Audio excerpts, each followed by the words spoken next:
Vous êtes Suprême News TV Bénin, mesdames et messieurs, bonsoir et bienvenue dans ce journal dont voici le sommaire. Réunis en Conseil des ministres ce mercredi, les membres du gouvernement ont pris plusieurs décisions à suivre dans ce journal le point de la séance. Le 2 avril 2024 marque le début des installations des systèmes de vidéosurveillance en République du Bénin. Un projet lancé depuis le 8 février 2017 en Conseil des ministres. Quelques citoyens se sont prononcés sur la question.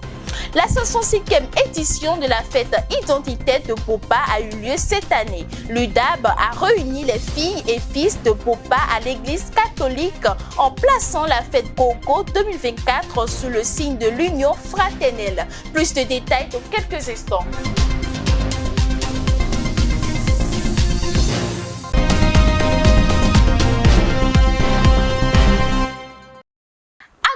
Bonsoir. Comme annoncé ce mercredi 3 avril 2024, le gouvernement a sacrifié à la tradition en tenant l'hebdomadaire Conseil des ministres. Suivez le résumé des décisions prises, présentées par le secrétaire général adjoint, le porte-parole du gouvernement, Wilfried Léandre Humbedji.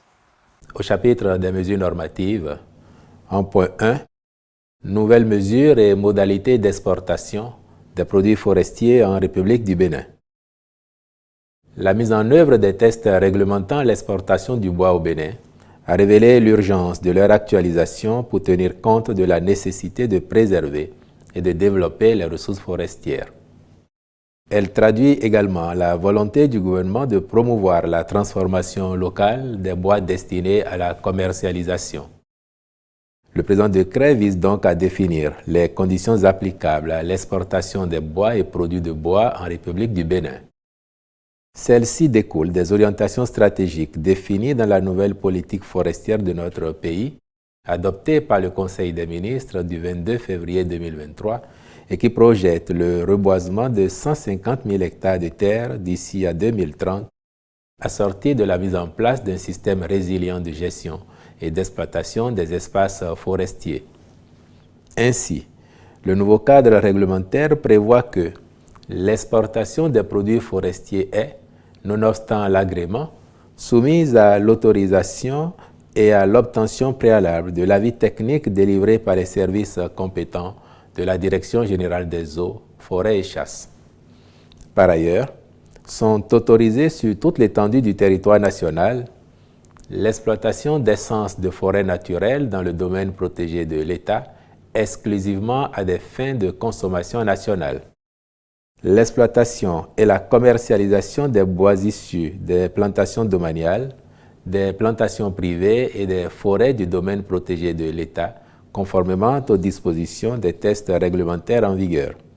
L'exportation des essences de bois issues des plantations domaniales et privées, l'exportation des produits forestiers non ligneux et du charbon de bois écologique, l'exportation et la réexportation des produits finis de bois d'essence naturelle du domaine protégé de l'État sont cependant interdites sur toute l'étendue du territoire national sous peine de sanction l'exportation du bois des forêts naturelles du domaine classé de l'État, de toute essence de bois sous forme de produits forestiers non transformés, du bois de toute essence de forêt naturelle, du bois par voie terrestre et du charbon de bois.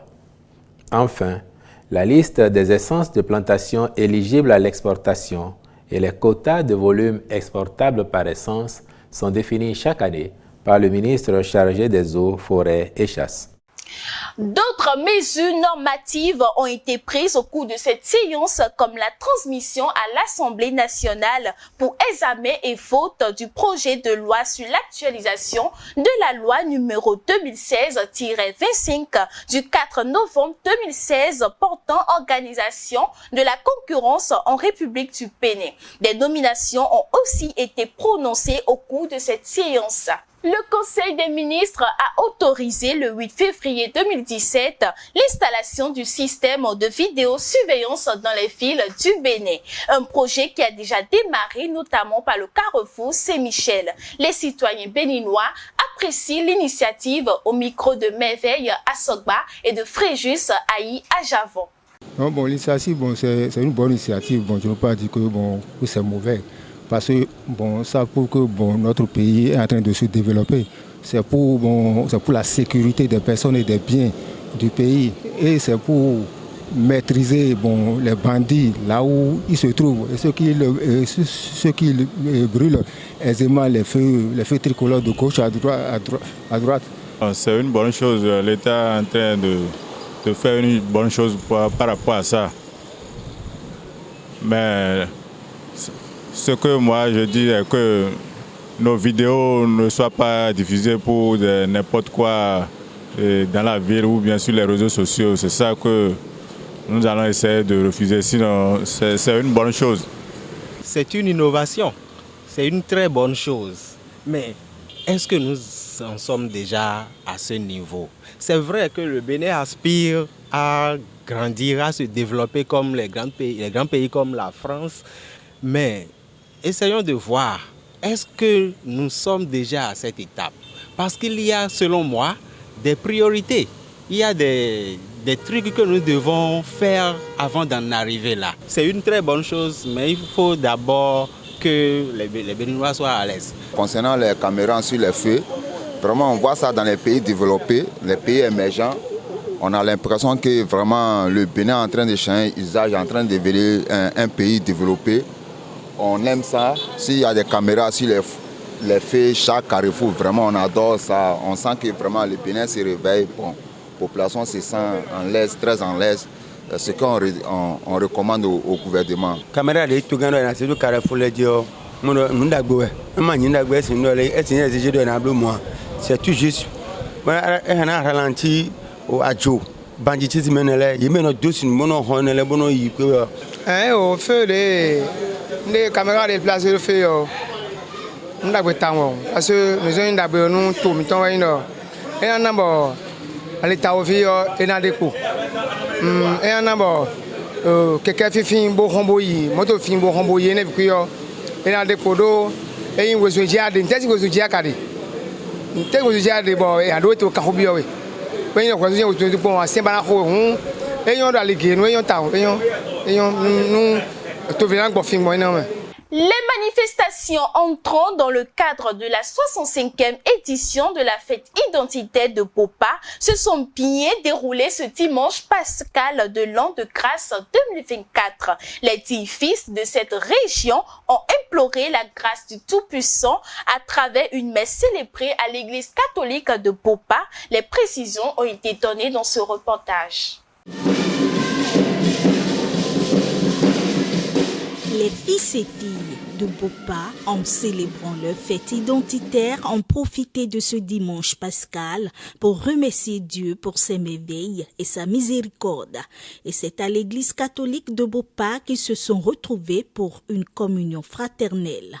Dans son homélie, le père célébrant a invité tous les fils et filles de Bopa à une fraternité accrue à travers cette célébration identitaire. Les raisons du choix de ce moment pour cette célébration de la fête sont justifiées selon l'ancien président de l'Union pour le développement de l'arrondissement de Bopa. La fête Gogo représente pour nous un creuset de retrouvailles pour taire nos querelles, pour régler les petits différends, puisque ça existe toujours. Dans une communauté de 2 personnes, il y a toujours des problèmes. Donc nous avons choisi ce moment précieux du Christ pour manifester nos joies et taire nos querelles. Cette célébration a permis de ressusciter des mets qui sont déjà en voie de disparition. Nous avons lancé la fête pour que tout le monde sache que nous avons vraiment, la fête va vraiment se dérouler. Nous avons intégré la culinaire.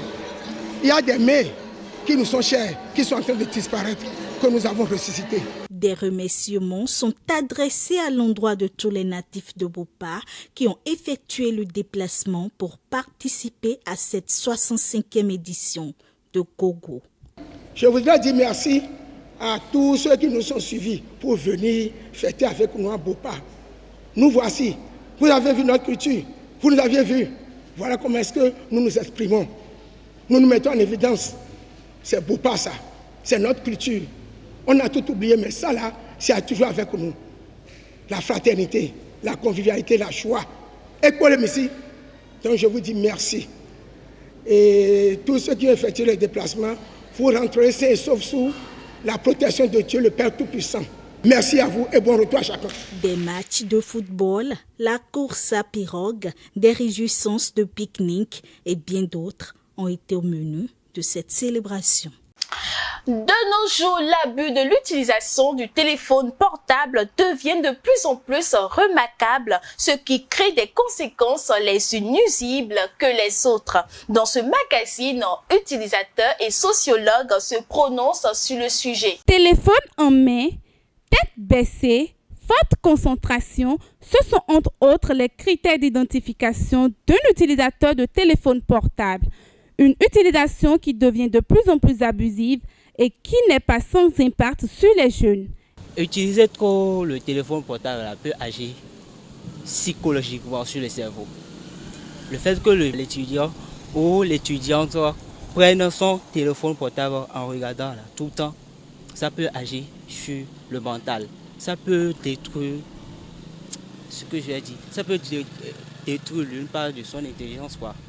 Le téléphone nous occupe tellement que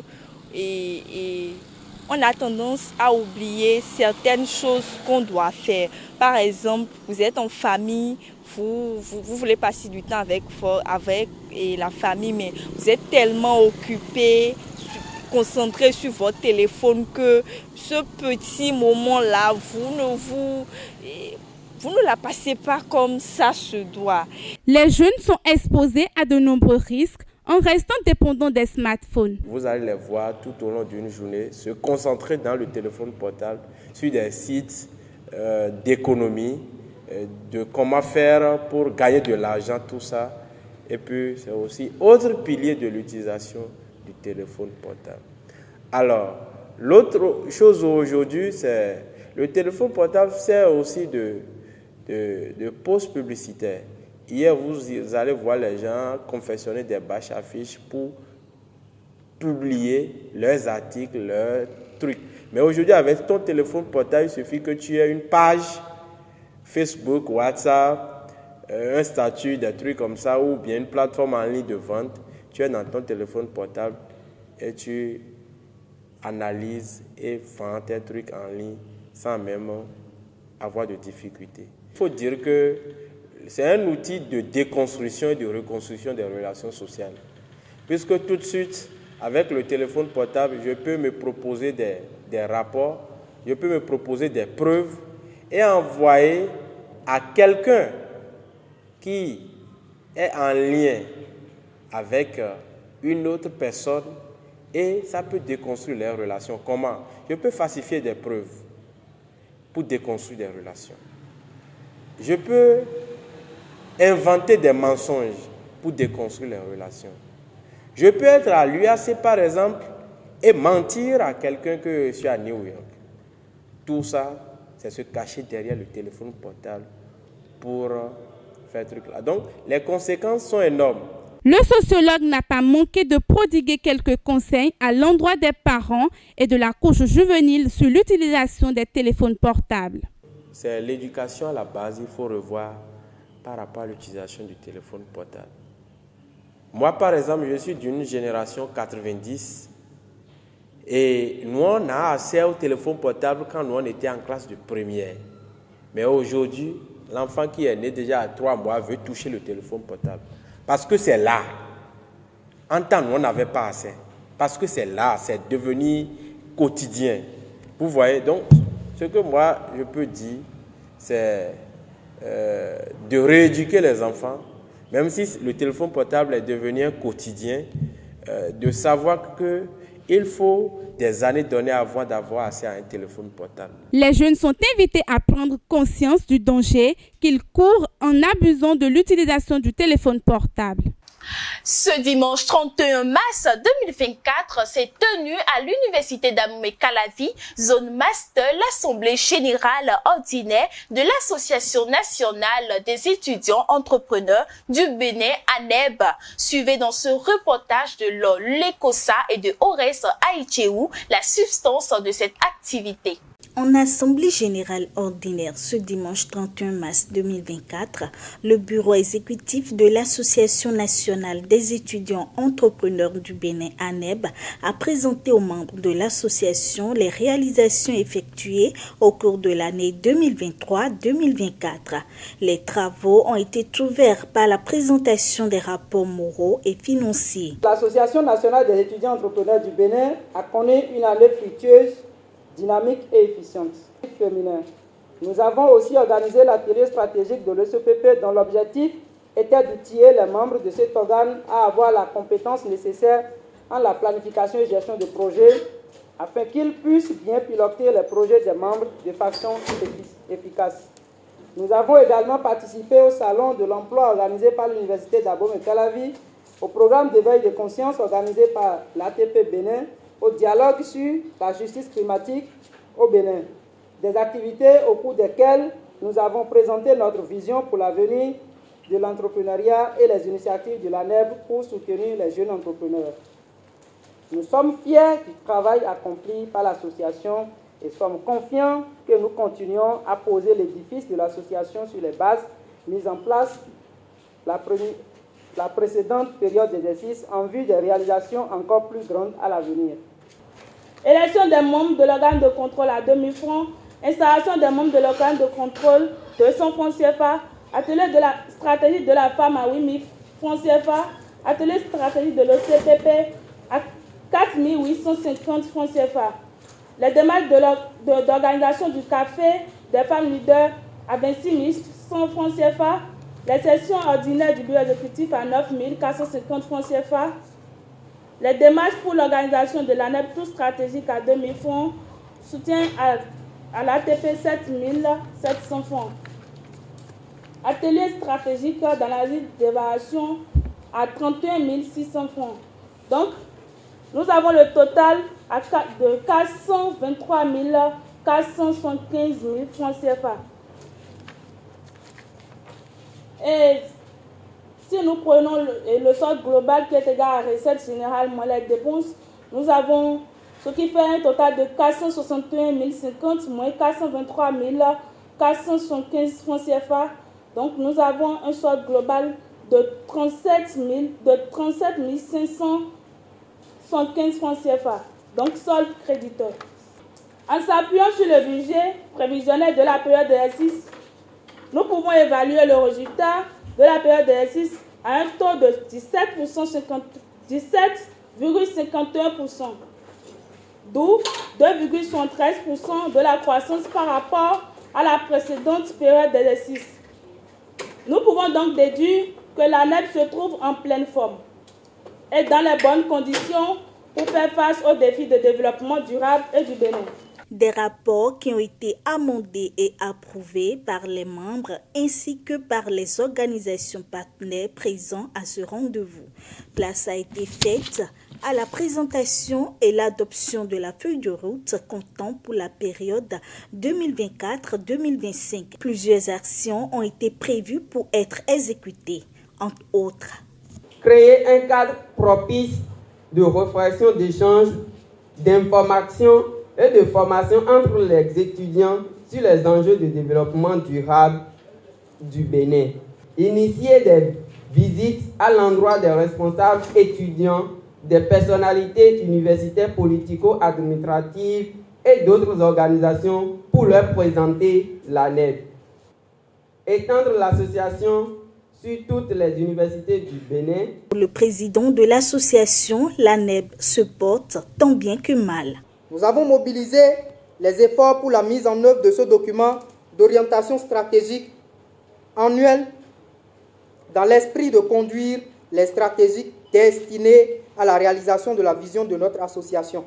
La détermination et le dévouement qui nous caractérisent ont fait de nous de tenants de la situation et nous ont galvanisés à exploser nos contraintes. Ceci se justifie par les activités occasionnelles qui ont garni le menu des actions de cette période d'exercice. L'élection des nouveaux commissaires aux comptes ainsi que la présentation du bureau exécutif aux membres ont mis fin à cette deuxième assemblée générale ordinaire de l'ANEB. Poursuivons maintenant avec le condensé de l'actualité internationale. C'est avec Ezekiel Amadé. Au Niger, la justice a ordonné le mardi 2 avril 2024 la remise en liberté de 2 proches de Mohamed Bazoum. Il s'agit du journaliste Ben Amaï qui travaillait au sein de la présidence sous Mohamed Bazoum et Mohamed Mbarek, cousin de l'épouse de l'ancien président. En Guinée, les forces vives font la pression pour un retour à l'ordre constitutionnel d'ici la fin de l'année. À travers un communiqué qu'ils ont rendu public le 2 avril 2024, elles ont réclamé ce retour pour au plus tard le 31 décembre 2024, date prévue pour la fin de la transition. La Cour constitutionnelle a rejeté un recours contre la loi anti-homosexualité promulguée au mois de mai 2023. Cette loi a indigné l'ONU et des organisations de défense des droits humains. En Afrique du Sud, la présidente de l'Assemblée nationale démissionne alors que les élections législatives sont programmées le 29 mai. Nosiviwe Mapiza Nkakula a annoncé sa démission après être mis en retrait pour répondre à des actes de corruption. Membre du parti au pouvoir African National Congress, elle devrait se rendre à la police ce jeudi 4 avril 2024 pour être formellement inculpée. C'est la fin de cette édition. Merci de l'avoir suivi et à la prochaine.